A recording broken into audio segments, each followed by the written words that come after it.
అందరికీ నమస్కారం అండి. ఇప్పుడు చెప్పబోయే కథ పేరు సింధూరం. ఈ కథని రచించిన వారు లక్ష్మి గారు. ఇక కథలోకి వెళ్ళిపోతే, కార్తీక పౌర్ణమి చందమామ ఆకాశంలో చుక్కలు రాజ్యమేలుతున్న చక్రవర్తిలా వెలుగులీనుతున్నాడు. మేడ మీద వెన్నెల ఊదారంగు చీర కట్టుకుని మల్లెపందిర నీడలో ఊయలు ఊగుతుంది.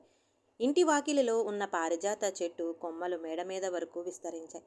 ప్రతి కొమ్మకు గుత్తులు గుత్తులుగా పూసిన పారిజాతంలా పరిమళం వెన్నెల శరీరాన్ని మనసుని సృష్టిస్తున్న ప్రతిసారి, నిన్న రాత్రి నీ నవ్వులు మన వాకిలిలో ఎలా వాలాయో చూడు అని తన కళ్ళు మూసి వాకిలంతా పరిచి ఉన్న పారిజాత పూలను చూపించిన ఆ చిలిపి కళ్ళే తన కళ్ళ ముందు కదలాడుతున్నాయి. మల్లెపూలంటే తనకిష్టమని మేడ మీద వరకు తీగను పాకించి ఎంతో అందంగా మల్లెపందిరితో తనకి ప్రేమ మందిరాన్ని కట్టిన ప్రేమికుడు. తప్పదు నీకు, నువ్వు నా ఊహల్లోనే ఊరేగాలని అందులోనే ఊయల కూడా పెట్టిన రసికుడు ఆ సూర్య. వస్తే 3 నెలల తర్వాత వస్తాను జాగ్రత్త అని చెప్పి వెళ్ళాడు. ఆ లెక్క ప్రకారం అయితే గురువారం రావాలి. ఈరోజు ఆదివారం. వెన్నెల ఎదురు చూస్తూనే ఉంది. మనసైన వారి కోసం చూసే ఎదురు చూపులు మరింత అందంగా ముస్తాబవుతాయి. అందుకే ఆ ఊదా చీర. అమ్మ, కిందకి వెళదాం అంటూ కొంగు పట్టుకు లాగుతుంది 4 ఏళ్ల హాసిని. రా అని హాసిని వేలు పట్టుకుని నెమ్మదిగా మెట్లు దిగుతుంది వెన్నెల. అర్థమవుతోందా? ఇప్పుడు నీకు 7వ నెల. ఆ చీర కట్టుకోవడం అవసరమా? తగుదునమ్మా అని మెట్లు ఎక్కటం దిగటం. ఎందుకొచ్చింది ఆ బాధ? నైటీ వేసుకోవచ్చు కదా కింద నుంచి గదమాయించింది రత్నం. ఈ ముసలదానికి అన్నీ కావాలి మనసులో అనుకొని పైకి మాత్రం అలాగే అత్తమ్మ అన్యమనస్కంగా సమాధానం చెప్పి ఇంటిలోనికి వెళ్ళింది. నా పెద్ద కోడలిది. వెనక నుంచి చిన్న అరుపు లాంటి విరుపు. అసలే సూర్య ఇంకా రాలేదన్న దిగులుతో ఉన్న వెన్నెలకి పెద్ద కోడలిదే అని అనేసరికి, చూడలేదత్తమ్మ కాస్త విసురుగా చెప్పి తన గదిలోకెళ్ళింది హాసినిని తీసుకుని. గడియారం 9 గంటలు కొట్టింది. సూర్య పెళ్లికి ముందు ఇదే నీ కోడలు అని ముద్దు చేసి మరి తన అమ్మ చేతిలో పెట్టింది దానినే. అదే నైసి. పేరుకు తగ్గట్టే నైస్గా, అందంగా, తెల్లగా తోకూపుకుంటూ ఇల్లంతా తిరుగుతుంది. ఇంటి పెత్తనం దానిదే అన్నట్లు. ఎంతైనా పెద్ద కోడలు పెద్ద కోడలే. దానికి అణుకువ ఎక్కువ. ఇదెక్కడికి వెళ్ళిందని గొణుగుతూ నైసీని వెతుకుతుంది రత్నం. హాసినిని తన నానిచ్చిన టెడ్డీని వాళ్ళమ్మ చేతిని గట్టిగా పట్టుకుని ఎడమ పక్కగా పడుకుంది. తన కూతురి చిట్టి చేతులలో బందీగా ఉన్న చేతిని నెమ్మదిగా తీస్తూ నిద్రపోతున్న తన కూతురు కళ్ళవైపు చూసింది. అచ్చం వాళ్ళ నాన్నలాగే నిశ్చలమైన జలపాతంలా అందంగా నిద్రపోతుంది హాసిని. సూర్యుని కళ్ళల్లో నింపుకుని హాసిని వైపు చూస్తుంది వెన్నెల. దీనికి దానికన్నా పొగరెక్కువైంది. లోపలికి రమ్మంటే రానంటుంది.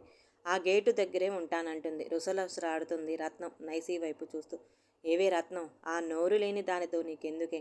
నువ్వు రావే లోపలికి అన్నయ్యంగా పిలుస్తున్నాడు నాయుడు. అవును, నీ కోడళ్ళకి నీకు నోరెక్కెడిది.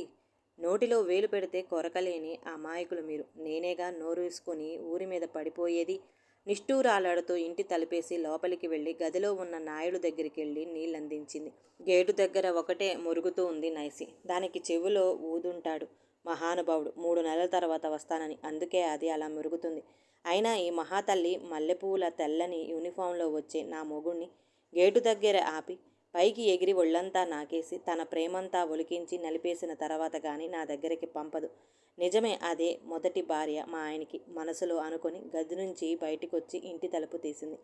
నైసి, ఇలా రావే, ఈ మెట్లు దగ్గరికి వచ్చి పడుకో అంది. వెన్నెల మనసు నైసి పసిగట్టగలదు.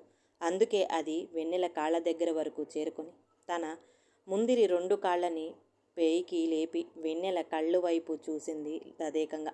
ఆ చూపులను అర్థం చేసుకున్న వెన్నెల దాని తల నిమిరి, ఏమోనే నాకు తెలీదు, ఎందుకు రాలేదో, వస్తారులే, వెళ్ళి పడుకోవే అంది లాలింపుగా. లేపిన ముందరి 2 కాళ్ళు కిందకి దింపి తోక ఊపుకుంటూ మెట్ల దగ్గరికెళ్ళి కూర్చుంది ముభావంగా. వెన్నెల హాసిని మీద చెయ్యేసి సూర్యగారి గురించి ఆలోచిస్తూ నెమ్మదిగా నిద్రలోకి జారుకుంది. ఫోన్ రింగ్ అయిన శబ్దం. ఫోన్ తీసి హలో అంది నిద్రమొత్తులో. బాబీ, మై శుక్లా, కైసే హో? బయటి కైసే హై? వదినా, మీరు ఎలా ఉన్నారు? పాప ఎలా ఉంది? సబ్ కుచ్ టీకే హై. ఆప్ కైసే హే? అందరూ బాగున్నారు. మీరెలా ఉన్నారు అంది వెన్నెల. బాబీ భయ్యా కౌన్సీ షిప్ మే గయ్యా? అన్నయ్య ఏ షిప్లో వెళ్ళారు అడిగాడు శుక్ల. మేరకు నై మాలూం. నాకు తెలీదు. అయినా మీరు మాతో అవేం చెప్పగలరు అంది వెన్నెల. టీకే బాబీ, బై, టేక్ కేర్. అలాగే వదిన, జాగ్రత్త అని కాల్ కట్ చేశాడు శుక్ల. వెన్నెల ఫోన్లో స్క్రీన్పై స్లాప్ అవుతున్న టైం చూస్తే అది 2:30 చూపిస్తుంది. ఏంటి ఈ టైం అప్పుడు ఫోన్ చేసి భయ్యా ఏ షిప్ మీద వెళ్ళాడు అని అడుగుతున్నాడు? సాధారణంగా ఎక్కడికి, ఏ షిప్ అన్న విషయాలు ఎవరికి చెప్పరుగా. మరెందుకు ఈ టైంలో ఫోన్ చేసి అంత ఆతృతగా అడుగుతున్నాడు. జరగరానిదేదైనా జరిగిందా అనే ఆలోచన వచ్చేలోపే కళ్ళ నుండి నీళ్లు కారిపోతున్నాయి. ఒళ్ళంతా చల్లబడి వణుకుతూ గుండె ఒక్కసారి బరువెక్కుతుండగా వెంటనే శుక్లాకి ఫోన్ చేసి, Shukla, just tell me, I can ticket. Shukla, విషయం చెప్పండి, నేను తీసుకోగలను అని అంది. కానీ వెక్కి వెక్కి ఏడుస్తుంది. బాబీ, నథింగ్ హబే, టేక్ కేర్. వదిన, ఏమీ అవలేదు, జాగ్రత్తగా ఉండు అన్నాడు శుక్ల ఓదార్పుగా. బాధో, దుఃఖమో, భరించలేని నొప్పో వచ్చినప్పుడు అమ్మ అంటూ మన ఆత్మను అక్కన చేర్చుకుని తన మాటలతో ఓదార్చి లాల్చేది అమ్మ భాషే. అందుకేనేమో ఆ పిచ్చి తల్లి తెలుగే తెలియని వాడితో వెర్రిగా గుండెలను అరిచేతిలో పెట్టుకొని, నిజం చెప్పు, ఆయన ఎలా ఉన్నారు? నేను ధైర్యంగానే ఉంటాను అంటుంది అధైర్యంగా, ఊపిరి బిగపట్టి తనకొచ్చే దుఃఖాన్ని ఆపుకుంటూ. బాధకు మించిన భాషేది, కన్నీటికి మించిన లిపేది. వదినా, నువ్వు ఏడవద్దు. నేను చిన్న అనుమానంతో కాల్ చేశానంతే. అక్కడంతా బాగానే ఉంటుంది. అన్నయ్యకి ఏమీ అవ్వదు. నువ్వు ధైర్యంగా, జాగ్రత్తగా ఉండు. గొంతు గద్గమై కాల్ కట్ చేశాడు శుక్ల. వెన్నెల గొంతు తడారిపోతుంది.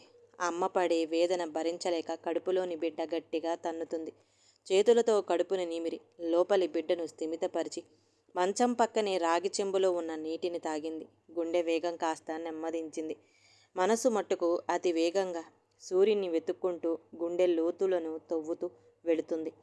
చూడండి వెన్నెలగారు, మా వాళ్ళు ఇబ్బంది పెడుతున్నారని ఈ పెళ్లి చూపులకి వచ్చాను.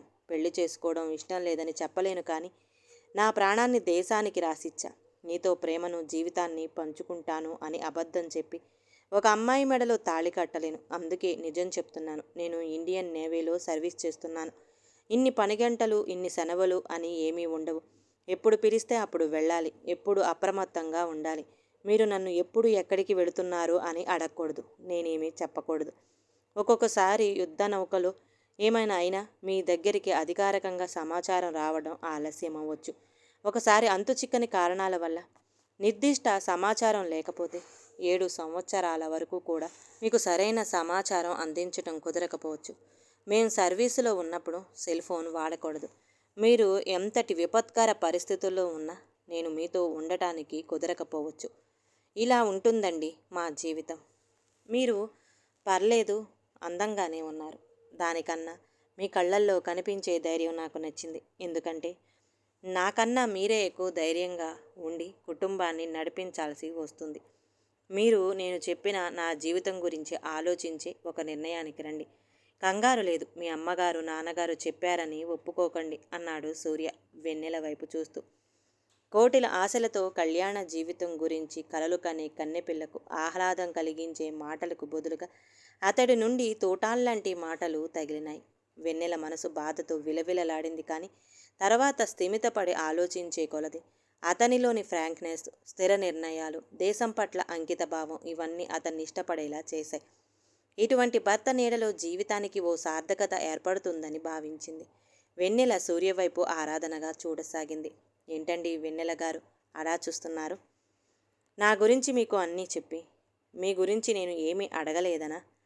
నన్ను పెళ్లి చేసుకుంటే ఎక్కువగా సర్దుకుపోవలసింది, ప్రేమను మొయ్యాల్సింది, పెంచాల్సింది కూడా మీరే. అందుకని నా గురించి మీకు అన్నీ చెప్పాను. కానీ నేను మీతో సర్దుకుపోను. మీరు ఎలా ఉంటే అలా కలిసిపోతాను. మీరు సైన్స్ స్టూడెంట్స్ అని విన్నాను. మీ భాషలో చెప్పాలంటే ఐ విల్ బీ కేటలిస్ట్లు your life, but you are my life after country. మీ జీవితంలో నేను ఉత్ప్రేరకాన్ని, కానీ నా జీవితమే మీరు దేశ తర్వాత. ఇవి నా మనసులోని నా మాటలు. నా జీవితం నా భార్యతో ఇలానే ఉంటుంది. ఇలా చెప్పానని సినిమాటిక్గా ఆలోచించుకుని నిర్ణయం తీసుకోకండి. ప్రాక్టికల్గా ఆలోచించి నిర్ణయానికి రండి. నాతో జీవితం పంచుకోవడం అంటే వర్షంలో సింధూరం నుదుటికి అద్దుకున్నట్టే. అందుకనే చెప్తున్నాను, బాగా ఆలోచించి ఒక నిర్ణయానికి రండి అన్న సూర్య మాటలు గుర్తుకు వచ్చిన వెంటనే అద్దం దగ్గరికి వెళ్ళి సింధూరం సరిచేసుకుంది వెన్నెల. వెనువెంటనే నీకు తోడున్నామంటూ కన్నీళ్లు మళ్ళీ మొదలయ్యాయి. శుక్ల ఎందుకు ఫోన్ చేశాడు? నౌక మీద దాడి జరిగింది. సూర్య దాడి జరిగిన నౌకలో ఉన్నాడన్న అనుమానంతోనా? సూర్యకి ఏదైనా జరిగిందేమోనన్న సందేహంతోనా?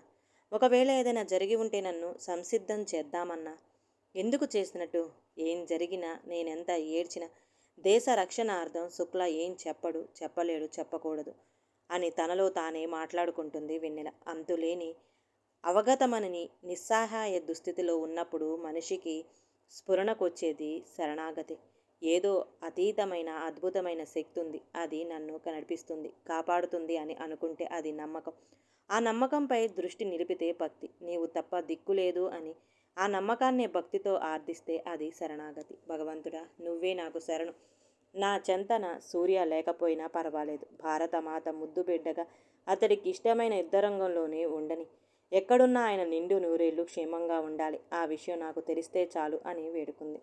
ఎంతటి ఎదురు దెబ్బ తగిలినా కాస్త వేగాన్ని పెంచుతుందే కానీ విశ్రమించదు గుండె. అదే గుండె నిబ్బరం.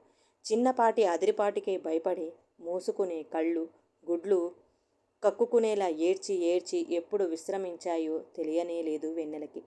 ఆ నిదురన్నదే లేకపోతే ఊపిరాడని మనసులకు ఊరట లేక ఎన్ని ప్రాణాలు ఉసూరుమనేవో, ఆవేదన భరించలేక ఎన్ని ఆక్రందనలు గాలిలో కలిసేవో. నిజమే, నిదుర మరణం. ఎన్నో కఠోరమైన నిజాలకి, నిట్టూర్పులకి, నిరాశ నిస్పృహలకి, ఉదయం జననం ఎన్నో ఆశలకి, అవకాశాలకి బ్రతికి నిరూపించాలన్న ఆశావాహ దృక్పథానికి. ఏమి వెన్నెల, వెన్నెల అని తలుపు తడుతుంది రత్నం. ఎంతసేపటికి తలుపు తీయలేదు వెన్నెల. ఒక అరగంట తర్వాత మళ్ళీ, ఏమీ వెన్నెల, ఈరోజు కార్తీక సోమవారమే, దాన్ని స్కూలుకి కూడా పంపాలి, లే అని ఒక చేతిలో ముగ్గు గిన్నె పట్టుకుని మరో చేత్తో తలుపు తడుతుంది రత్నం. వస్తున్నా అని ఆశిని తీసుకుని బయటకొచ్చి పళ్ళు తోమించి స్నానం చేయించి జడ వేస్తుంది వెన్నెల. మతిగాని పోయిందటే వెన్నెల. ఒంటి జడ వేస్తున్నావు దానికి అని వంటగదిలోకి వెళ్ళింది రత్నం. ఏమ్మా, ఇంకా రెడీ చేయలేదా? ఆశిని తల్లి రారా అని బైక్ స్టార్ట్ చేశాడు నాయుడు. అమ్మ బాయ్ బాయ్ అని వాళ్ళ తాత బైక్ ముందెక్కి కూర్చుని స్కూల్కి వెళ్ళింది ఆశిని. వెన్నెల, నేను మామయ్య సత్యవతమ్మ గారింటికి వెళుతున్నాం. ఆవిడ ఆరోగ్యం బాగోలేదట. మధ్యాహ్నం వచ్చేస్తాం. భోజనం రెడీ చేసి ఉంచు అని చెప్పింది రత్నం. కడుపుతో ఉన్న పిల్ల ఏం చేస్తుంది? నువ్వే భోజనం రెడీ చేసేవే రత్నం. కాసేపు ఆగి బయలుదేరదాం అన్నాడు నాయుడు. మీకే ఉంది కోడలు మీద ప్రేమ. కానుపు సుఖంగా అవ్వాలంటే ఆ మాత్రం పని చేయాలి. తప్పేం లేదు. అయినా నేను కాయగూరలు కోసి ఉంచాను, స్టవ్ మీద పెడితే సరిపోతుంది. రండి రండి అంటూ ఇంటి నుంచి బయటికి నడిచి నాయుడు గారి బైక్ దగ్గర నుంచుంది. అమ్మ జాగ్రత్త అని వెన్నెల వైపు చెయ్యూపుతూ నాయుడు గారు వాళ్ళ ఆవిడిని అనుసరించారు. ఏమే వెన్నెల, నైసీకి తినడానికి ఏమైనా పెట్టు. నాయుడు గారి బైక్ మీద వెళుతూ కోడలికి ఉత్తర్వు జారీ చేసింది రత్నం. ఇదిగో తిను అని కంచంలో 4 బిస్కెట్లు పెట్టి నైసీ ముందుంచి తాను సోఫా మీద కూర్చుంది వెన్నెల. నైసీ బిస్కెట్ల వైపు చూడకుండా వెన్నెల కళ్ళు కారుస్తున్న కన్నీటి వైపే చూస్తుంది. నైసీ సోఫా మీదకెక్కి దాని ముందరి 2 కాళ్ళు వెన్నెల భుజం మీద పెట్టి తన నోటితో కరుచుకు వచ్చిన నాప్కిన్తో వెన్నెల చెంపలు తొడవడానికి ప్రయత్నిస్తుంటే వెన్నెల మరింత ఉద్వేగానికి గురైంది. నైసీ తల మీద చెయ్యి వేసి నిమురుతూ, ఏమీ నైసీ, మీ ఆయన ఎక్కడున్నాడే, ఎలా ఉన్నాడే, నువ్వైనా చెప్పవే, నాకు దిక్కు తోచట్లేదే అని ఏడుస్తుంటే నైసీ సోఫా మీద నుంచి దిగి వెన్నెల చీర కొంగు లాగుతూ డైనింగ్ టేబుల్ దగ్గరికి తీసుకెళ్లి కూర్చోబెట్టి టిఫిన్ ఉన్న గిన్నెని వెన్నెల వైపుగా జరిపి తినమన్నట్లుగా సైగ చేసింది. అప్పుడు కూడా వెన్నెల కన్నీళ్లే కారుస్తుంది. కానీ నైసీ అందించిన ప్రేమ వల్లనేమో ఆ కన్నీటిలో కాస్త తీయదనం కలిసింది. కాస్త ఊరట లభించి గుండె బరువు తగ్గింది. ఏంటే వెన్నెల, వారం రోజుల నుంచి చూస్తున్నాను, ఎందుకలా ఉంటున్నావు? ఒకసారి డాక్టర్ గారి దగ్గరికి తీసుకెళ్ళనా అనునయంగా అడిగింది రత్నం. ఏమీ లేదత్తయ్య, ముభావంగా సమాధానం చెప్పి రా ఆశని పొడుకో అని తీసుకెళ్లి తన గదిలోకి నిద్రపుచ్చుతుంది ఆశనిని. బయట నైసీ ఒకటే మురుగుతుంది. నైసీ అరవకు, ఆశని పడుకుంటుంది అని అరుస్తూ బయటకొచ్చి చూసేసరికి వెన్నెలకి ఒక క్షణం ఏమవుతుందో అర్థం కాలేదు. నైసీ సూర్య మీదకెక్కి తన ఒళ్ళంతా నాకుతూ ఉక్కిరి బిక్కిరి చేస్తుంది. వెన్నెలకి నోట మాట రాలేదు. గుండె తేలికయి తన కళ్ళల్లో తీయని గోదారి సుడులు తిరుగుతున్నాయి.